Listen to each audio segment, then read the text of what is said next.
নমস্কার, সবাই কেমন আছেন? আশা করছি অনেক বেশি ভালো আছেন। মধু এন্ড গ্লুস মম আইডি ব্লগে আপনাদের স্বাগত জানাই। পুঁইশাক রান্না, ডিম রান্না আর ঘ্যাটকলে দুইটা ভর্তা করব, সাথে কিন্তু কাঁঠালের ইঁচড়ও থাকবে। এই যে সেই ইঁচড় খাওয়া কাঁঠাল, ইঁচড় খাওয়া কাঁঠাল খুবই সুন্দর। আর এই যে সেই এখন মাসি হচ্ছে কাটতেছে, মাসির পাশে যান।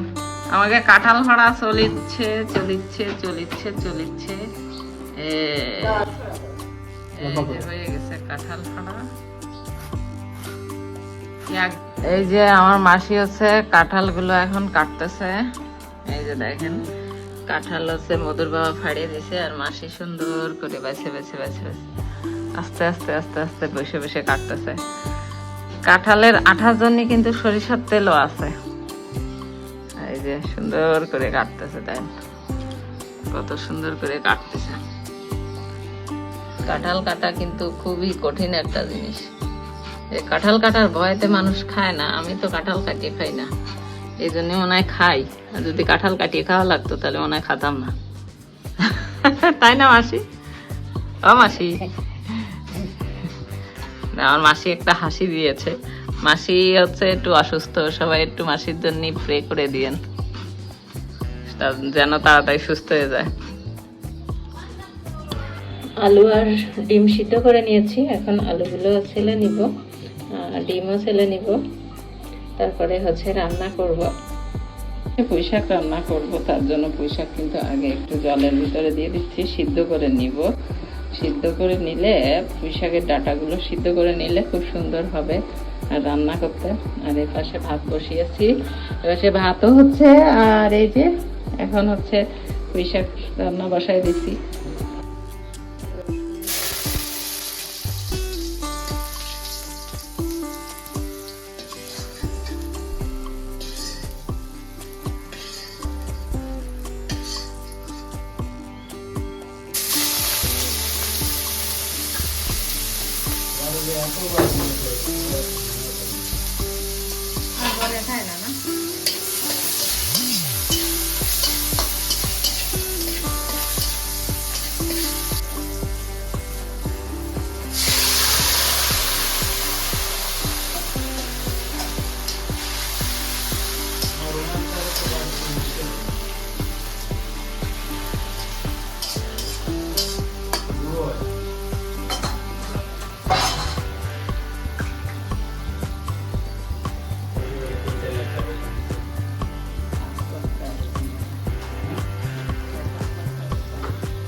পুঁইশাকের ডাঁটাগুলো তো সিদ্ধ করেই রাখছিলাম, আর এখন পুঁইশাকের শাকটা দিয়ে দিচ্ছি, পাতাগুলা দিয়ে একটু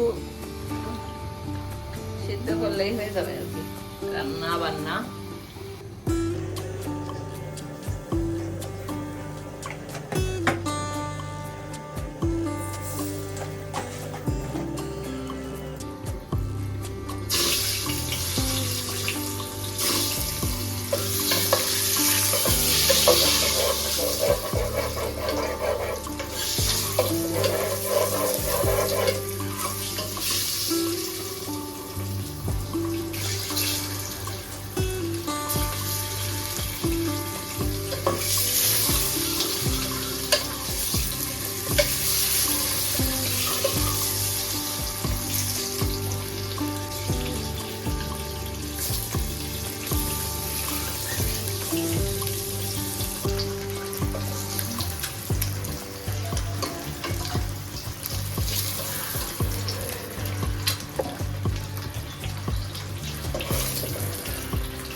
জিরা ফোড়ন দিয়ে দিচ্ছি, তেজপাতা,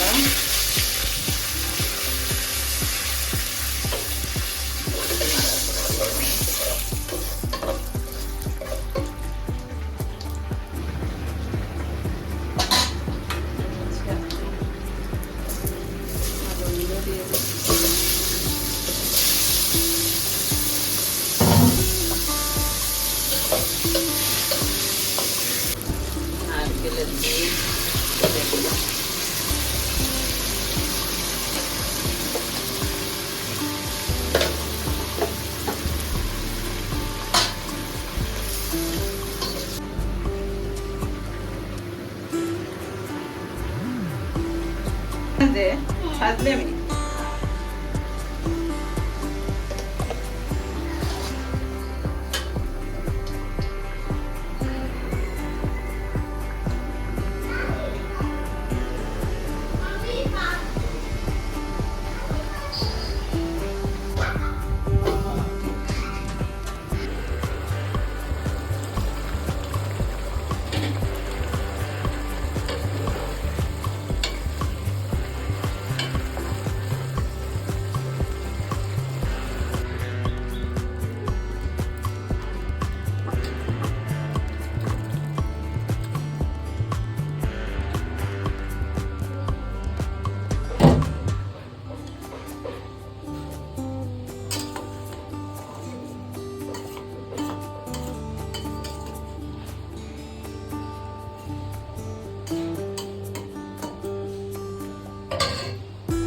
কাঠকলগুলো এখন এই যে সুন্দর করে ধুয়ে নিচ্ছি। এতে কিন্তু মানে হাত চুলকায়, এই জন্য হচ্ছে গ্লাভস পরে নিচ্ছি। গ্লাভস পরেই কেটে নিলাম আর এখন সব ধুয়ে নিচ্ছি। এটা কিন্তু সুন্দর করে ভর্তা করব।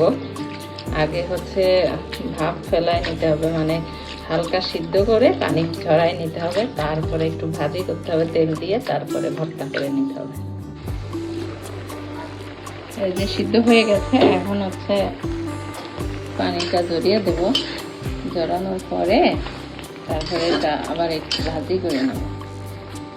এই যে কাঁঠাল কিন্তু কাটা হয়ে গেছে, দেখেন মাসি কত সুন্দর করে কেটে দিয়েছে। এইগুলো এখন ধুয়ে সিদ্ধ করে রেখে দিব কিছু, আবার কিছু হচ্ছে আমার দিদির জন্য পাঠাই দিব, আর আমরাও কিছু ফ্রিজে রেখে দিব আর কি।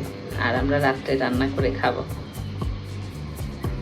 প্রথমে যে চিংড়িটা ভেজে নিচ্ছি, এরপরে হচ্ছে এর ভিতরে বাকি যেটা দিয়ে ভর্তা করব সিদ্ধ করে রেখেছি ওটা ভাজি করে নেব হালকা করে। চিংড়িটা একটু ভালো করে ভাজি, রসুন দিয়ে দিলাম। রসুনটা খুব ভালো করে ভাজি করে নিতে হবে।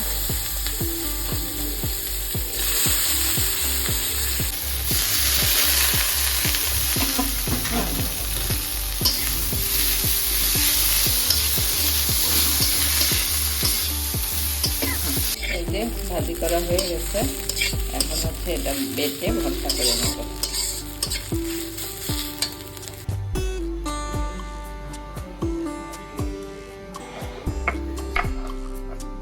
সব রান্নাই মোটামুটি কমপ্লিট হয়ে গেছে। এখানে ঘ্যাটকল কিন্তু দুই প্রকারের ভর্তা করে নিলাম, একটাতে চিংড়ি দিয়েছি আর একটাতে চিংড়ি ছাড়া।